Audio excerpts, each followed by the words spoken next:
Assalamu alaikum. Today our topic is genetic linkage, linked genes और unlinked genes में difference क्या है।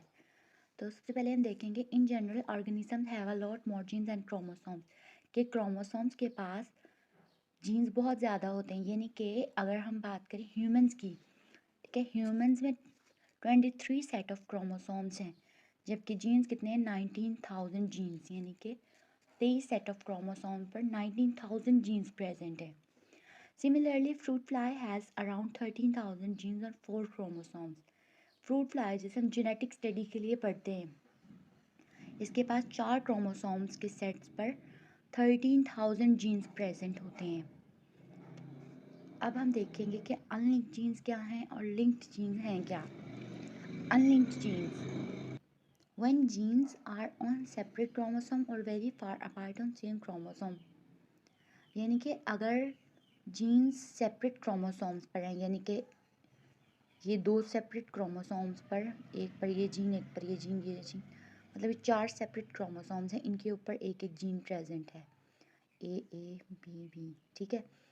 यहाँ पे इस तरह, यहाँ पे very far apart on same chromosome, कि एक ही क्रोमोसोम है लेकिन इस पर यहाँ पर है और इसके दूसरी साइड पर दूसरा जीन प्रेजेंट है, ठीक है। इस तरह से 2 कंडीशंस हैं कि एक ही 2 सेपरेट क्रोमोसोम पर 2 जीन्स हों या फिर एक ही क्रोमोसोम पर दूर दूर 2 जीन्स हों। दे असॉर्ट इंडिपेंडेंटली, ये इंडिपेंडेंटली असॉर्ट करते हैं, and are said to be unlinked genes, इन्हें हम अनलिंक्ड जीन्स कहते हैं। Because they are independently assorted, so when genes get into gametes, the allele received for one gene doesn't affect the allele received for other, कि एक अलील दूसरी अलील पर कोई effect नहीं डालेगी।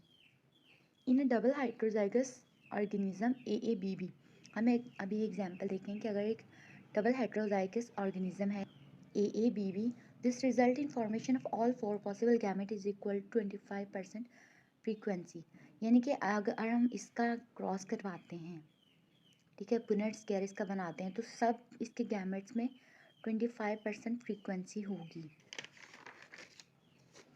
अब ये देखें गैमेट्स ऑन डिफरेंट क्रोमोसोम, यानी कि डिफरेंट क्रोमोसोम पर गैमेट्स से इनका हमने जब पुनेट स्केयर लिया तो हमें जो गैमेट्स मिले ये 4 मिले, A B small A B capital A small B, तो इन सब की फ्रीक्वेंसी सेम थी 25%, 25%, 25%, 25%।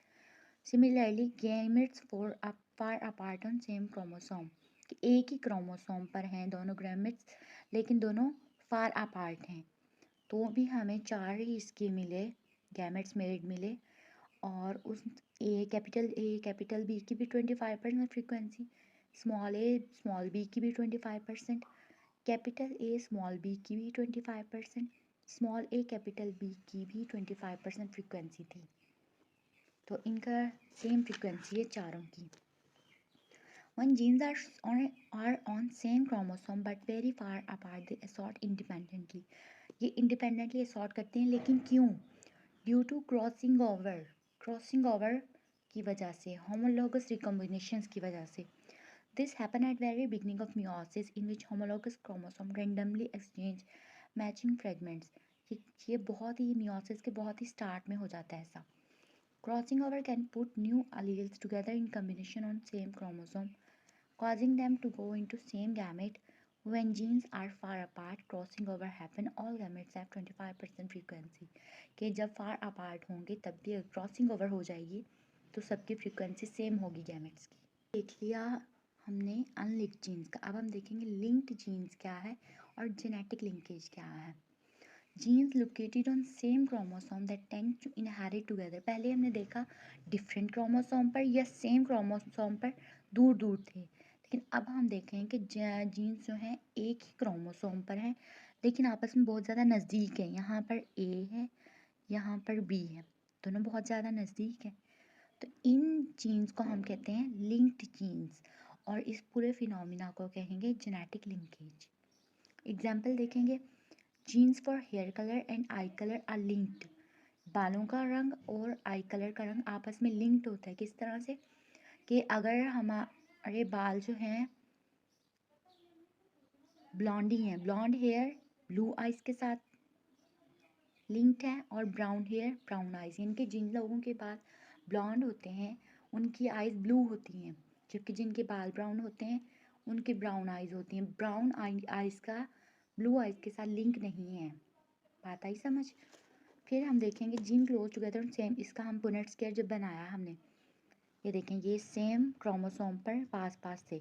इसका पुनेट स्क्वायर जब हमने बनाया तो जो ए बी था, कैपिटल ए कैपिटल बी, इसकी आई 48% frequency, small A small B की भी 48% आई, लेकिन जो थे कैपिटल ए स्मॉल बी और स्मॉल बी स्मॉल ए कैपिटल बी, इसकी फ्रीक्वेंसी आई 2% और 2% दोनों की।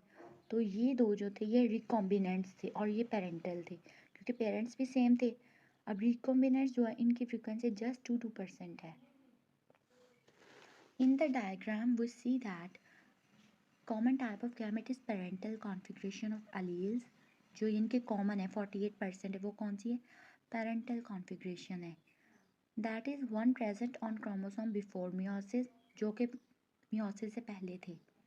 The rare type contain recombinant configuration of allele। Rare type यानी कि जस्ट 2% है, तो ये रेयर हैं। तो रेयर टाइप में क्या है? रिकॉम्बिनेंट कॉन्फ़िगरेशन है। That is one that can only form if a recombination event occurs in between the genes. वो सिर्फ तब बनेंगे अगर रिकॉम्बिनेशन इवेंट उन दोनों जीन्स के जो एक ही क्रोमोसोम पर पास पास थे, इन दोनों के दरमियान में अगर कोई लिंक बन जाता है तो बनेंगे। Why are recombinant types rare, ये रेयर क्यों होती हैं? अब इसकी एग्जांपल मैं आपको समझाती हूँ इस तरह से कि अगर तो थे ना ये फार अपार्ट, है ना, तो इसकी अगर फार अपार्ट के साथ लिंक होता है यूं, तो इन क्रॉसिंग ओवर यहाँ हुई है ना, तो इन लोग दोनों का आपस में चांस बन सकता है। लेकिन अगर यूं है ये यहाँ और यहाँ, तो क्रॉसिंग ओवर यहाँ पर होने के चांसेस बहुत कम होंगे। क्रॉसिंग ओवर ज़्यादा यहाँ होगी, लेकिन यहाँ इन दोनों के दरमियान में क्रॉसिंग ओवर होने के चांसेस बहुत ज़्यादा कम हैं। इसलिए the basic reason is that crossing over between two gene that are close together are not very common, ये बहुत कॉमन नहीं है। Crossing over during meiosis happens at more or less random, ये बहुत ही कम होती है, मतलब गलती से हो सकती है कुछ भी। So frequency of crossing over depend upon distance between two genes, इनके डिस्टेंस पर डिपेंड कर रहा है, यानी कि अगर डिस्टेंस ज़्यादा है तो क्रॉसिंग ओवर के चांस ज़्यादा है, लेकिन इनके दरमियान डिस्टेंस इतना कम है कि यहाँ पर क्रॉसिंग ओवर के चांसेस कम हो जाते हैं। A very small distance is effectively a very small target for crossover events। अब यहाँ पर हम यही चीज़ देख रहे हैं कि ये हमारे पेरेंट थे ए बी और ये small A small B small A small B. अब only cross over happening in this small region can produce A B, अगर इन दो के दरमियान में क्रॉसिंग ओवर होगी तब जाकर रिकॉम्बिनेंट्स बनेंगे, ठीक है, लेकिन इस तरह से बहुत कॉमनली नहीं होता। We can use this frequency of recombination even between two genes to estimate their relative distance apart on chromosome। अब ये जो है ना, हम रिकॉम्बिनेशन फ्रीक्वेंसी जो है हम इसको फाइंड कर सकते हैं किस तरह से, इनकी डिस्टेंस से, कि इसका अगर हम डिस्टेंस मेजर कर लें तो हमें ये पता चल जाएगा कि इसकी रिकॉम्बिनेशन फ्रीक्वेंसी कितनी है, और उससे हम क्या चीज़ एस्टिमेट कर सकते हैं? Relative distance. रिकॉम्बिनेशन फ्रीक्वेंसी से हम रिलेटिव डिस्टेंस मेजर कर सकते हैं कि कितने डिस्टेंस पर जीन्स आपस में एक क्रोमोसोम पर प्रेजेंट हैं। Too close together genes very few recombination, यानी कि अगर तो जीन्स बहुत ज़्यादा क्लोज हैं तो उसकी रिकॉम्बिनेशन फ्रीक्वेंसी, रिकॉम्बिनेशन इवेंट बहुत कम है। लेकिन अगर वो एक ही क्रोमोसोम पर दूर दूर हैं तो मोर रिकॉम्बिनेशन इवेंट्स, यानी कि ज़्यादा रिकॉम्बिनेशन फ्रीक्वेंसी हमें मिलेगी। हम फ्रीक्वेंसी, रिकॉम्बिनेशन फ्रीक्वेंसी निकालना नेक्स्ट लेक्चर में देखेंगे। तो इसमें अगर आपको कोई बात समझ नहीं आई तो आप कमेंट्स में पूछ सकते हैं। Thank you. अल्लाह हाफिज़।